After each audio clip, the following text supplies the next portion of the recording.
Good evening, it's 8 o'clock. The top headlines tonight. 51 lakh vaccinations so far on day 2 of the new mega vaccination push. Monday's record was over 88 lakh doses, confirms the Health Ministry. Madhya Pradesh was the best state at over 17 lakhs in a day. The Health Minister denies any hoarding of vaccines for yesterday. The Delta Plus variant, a variant of concern, is now in Maharashtra, Kerala and Madhya Pradesh. The Health Ministry warns the states it is a variant of concern, have to be very careful. Currently, over 22 cases of the Delta Plus variant has been found in 3 states in India. Well, one impact of India's record vaccinations on Monday is that the Sensex crosses 53,000 today. Jet Airways will fly again by the end of the year, says professionals associated with the new takeover deal. The jet revival plan is accepted by the National Company Law Tribunal, according to sources. A third front meeting turns out to be a damn squib. Trinamool leader Yashwant Sinha says, I called leaders to meet, not Sharad Pawar. They said that we want an alternative vision, but not just politicians. There were others as well, including activists, journalists, etc. Many people, the DMK for instance, didn't show up.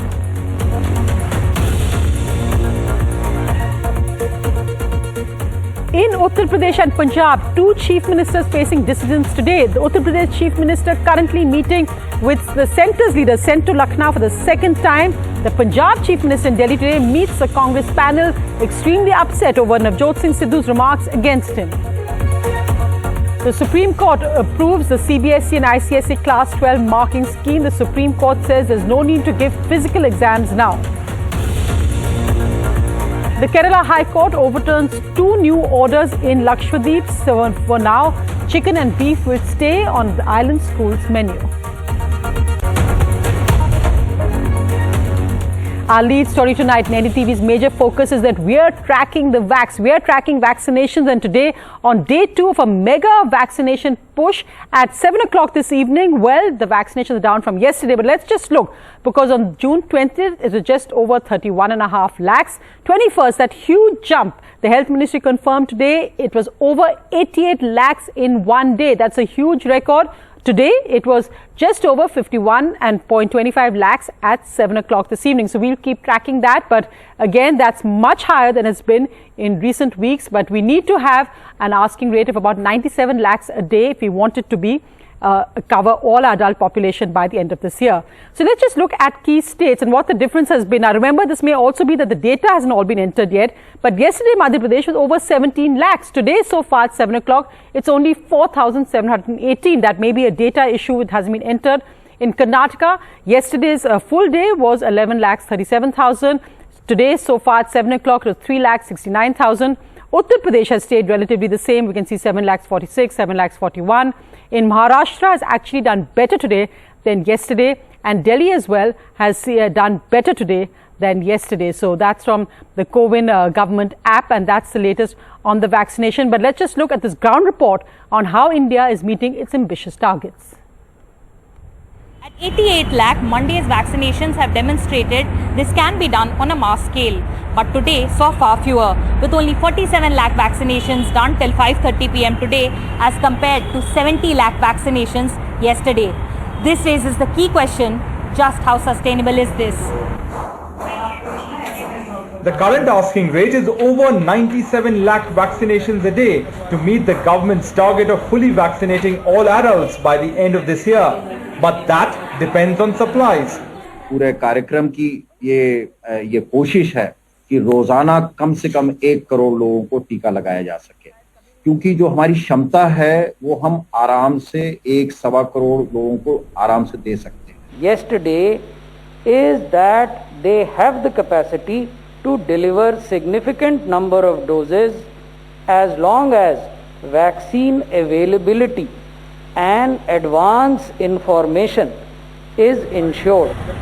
There are questions over the sustainability of Monday's record jabs. Madhya Pradesh reported almost 17 lakh doses. That's almost 1 in 5 vaccinations in India. But today, it was less than 5,000 as of 6:30 p.m. In the run-up to Monday's record, Madhya Pradesh cut back drastically on daily vaccinations, hitting a low of just 4,000 the day before. But the government denies hoarding doses to ensure a big spike for Monday's launch. Madhya Pradesh में 4 दिन vaccine लगती है. हो सकता है 12 बजे के बाद किसी जिले में डेटा एंट्री हुई हो, तो हो सकता है उसकी जो जानकारी है वो अगले दिन में दर्ज हो रही है. कल पूरे प्रदेश ने देखा, हमने 14,500 केंद्रों पर एक साथ वैक्सीन लगाई है. ये सामने देखा. मुझे आश्चर्य हो रहा है कि आप ये क्वेश्चन पूछ रहे हैं. In fact, of the top 10 states with most doses, 7 happen to be BJP governments.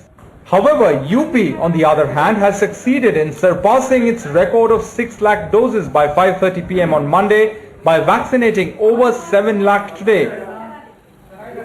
An NDTV Bureau report.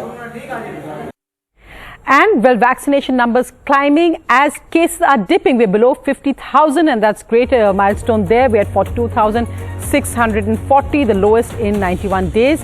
Deaths are still above 1,000, though they're coming down as well, down by nearly 18%. Tests have gone up, which is good news. The daily positivity rate, again, this is great news, is below 3%. It's been less than 5% for over 2 weeks and now below 3% as well. So great news there. But here's the big worry. There's now a new variant, the Delta Plus variant, which has actually emerged. And the Health Ministry has warned 3 states, Maharashtra, Madhya Pradesh and Kerala, that this is a variant of concern and we must be taken seriously.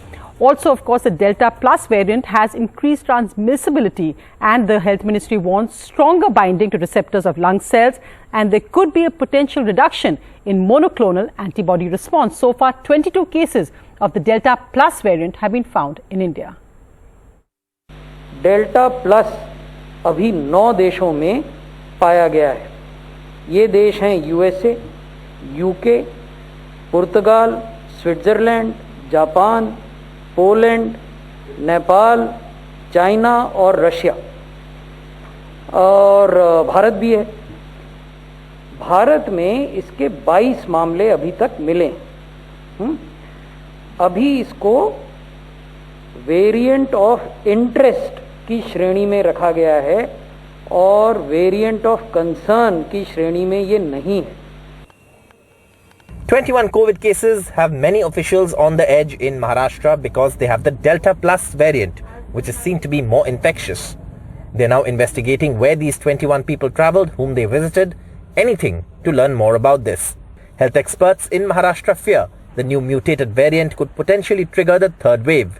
It is worrisome because we don't know enough about how it is going to behave from here.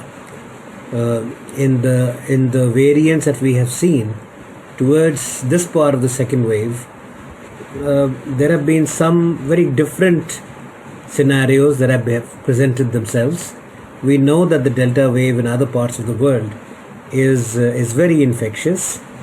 It spreads very rapidly, and that it can affect a multitude of people within a very short period of time. So all those factors are different from the first wave. Like the Delta variant, it is also considered highly infectious with a higher transmissibility. It may show resistance to existing treatment protocol for COVID.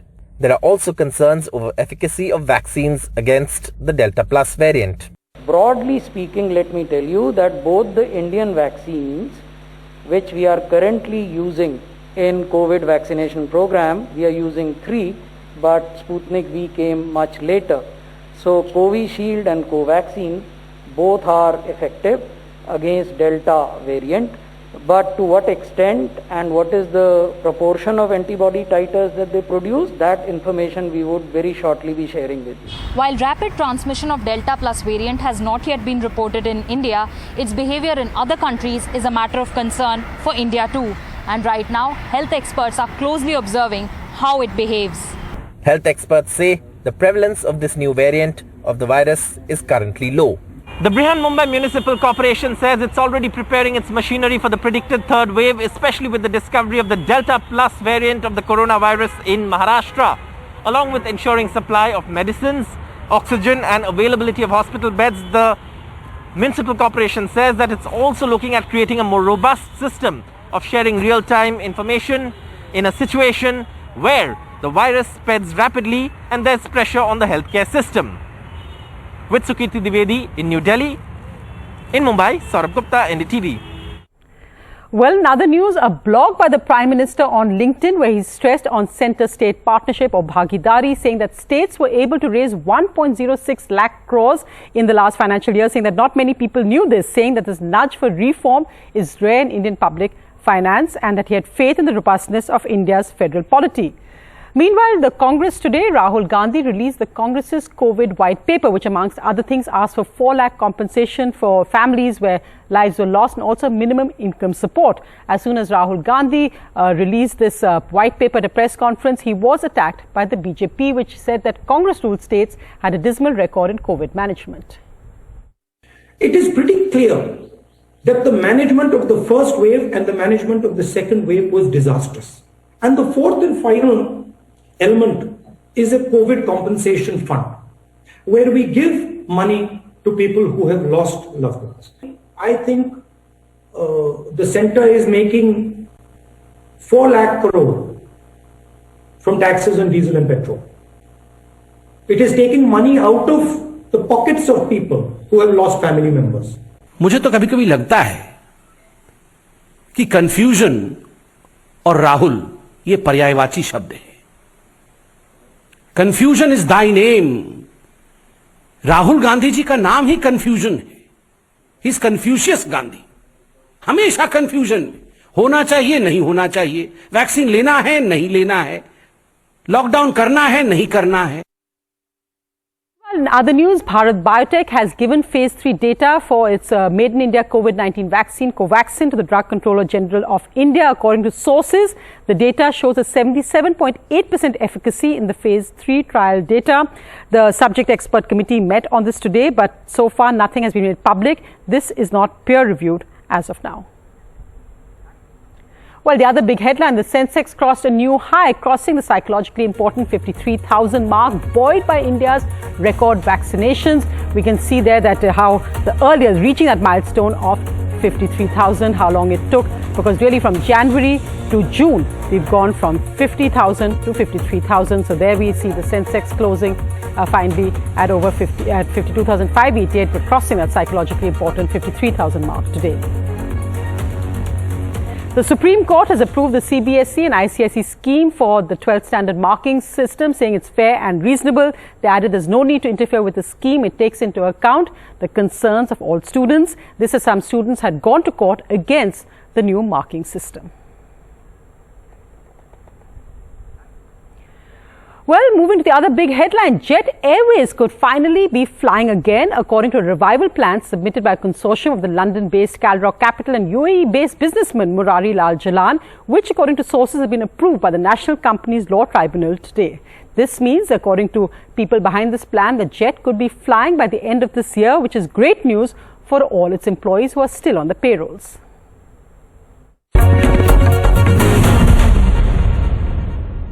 Actually, Vishnu, it was more than 2 years. To be exact, it's 2 years and 2 days since the insolvency for the company was launched. And so we're extremely pleased, me and my entire team, to see this day today when the plan has now been approved by Honorable NCLT. Yes, there are a few concerns, but I think nothing that's insurmountable. I think, we will see Jet fly again in its new avatar.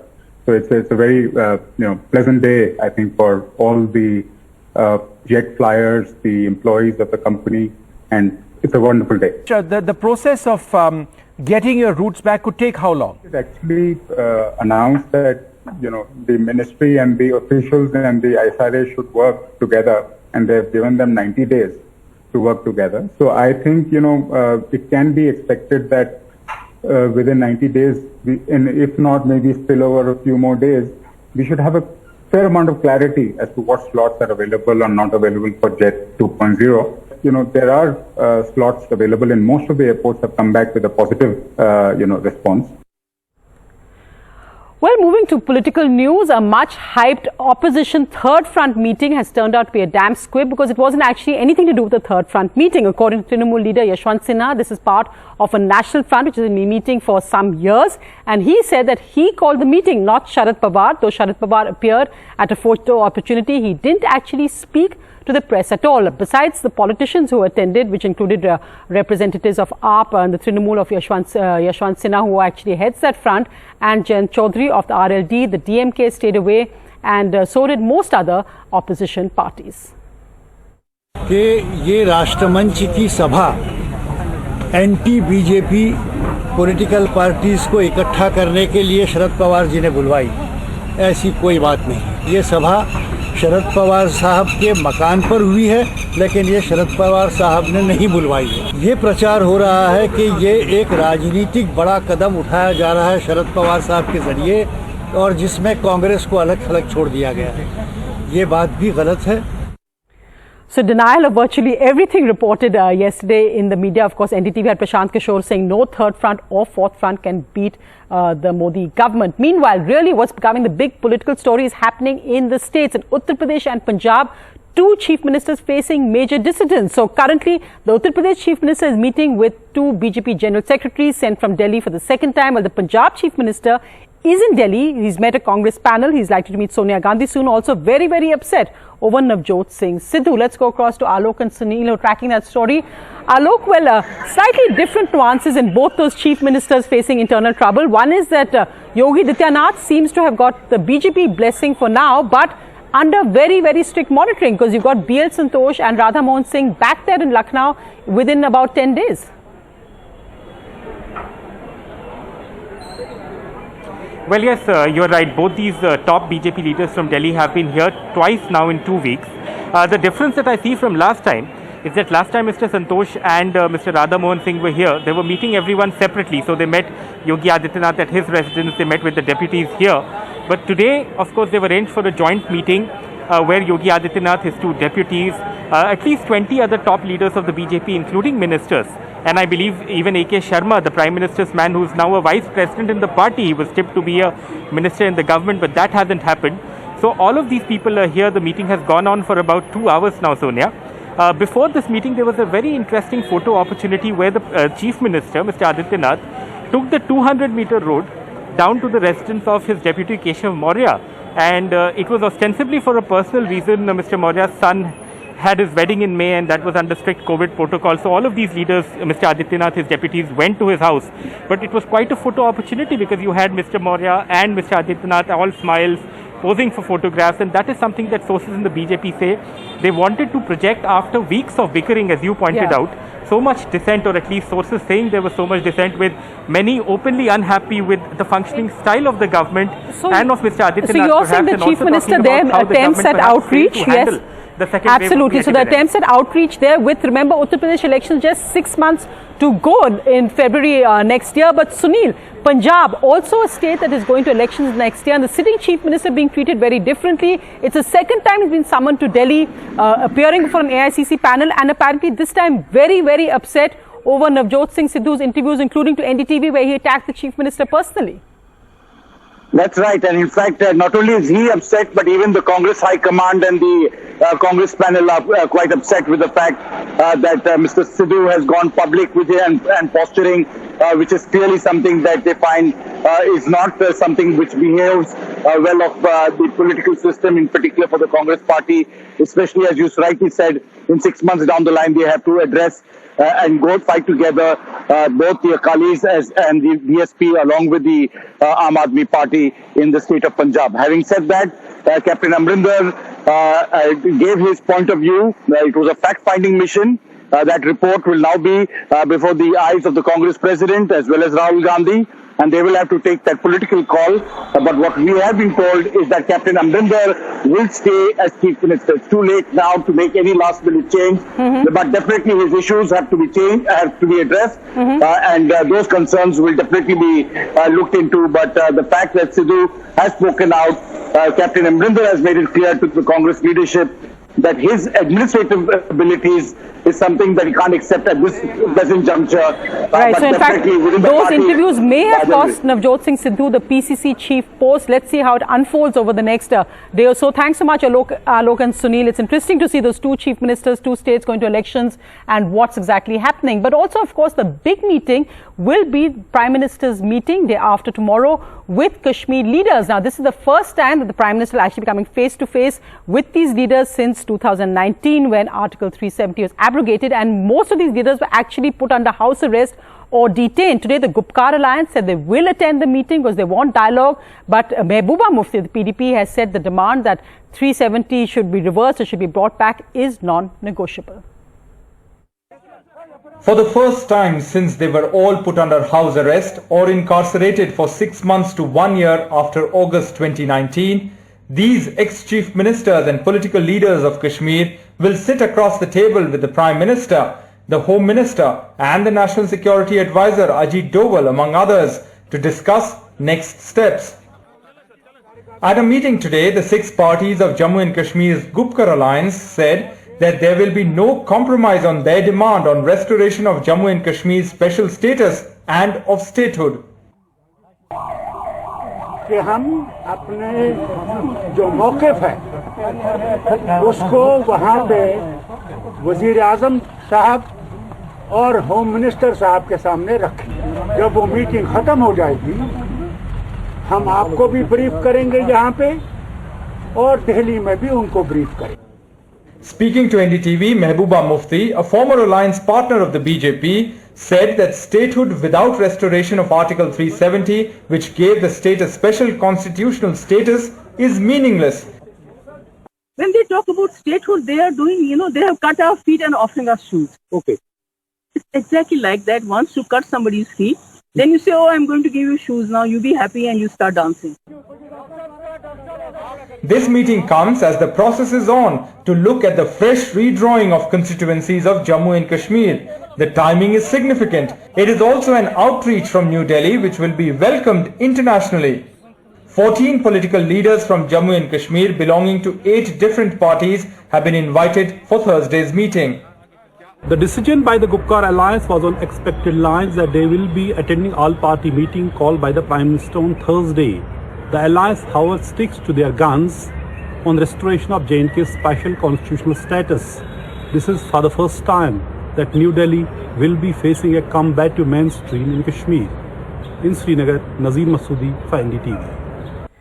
A quick look at other news. The Kerala High Court has ordered an interim stay on 2 of the Lakshadweep administrators' controversial decisions to close down dairy farms and ban chicken and other meat products from midday meals in schools. This, of course, included chicken and beef. Fish and eggs had been allowed, but chicken and beef had been removed from the school menu. So for right now, 2 of these orders have been given a stay.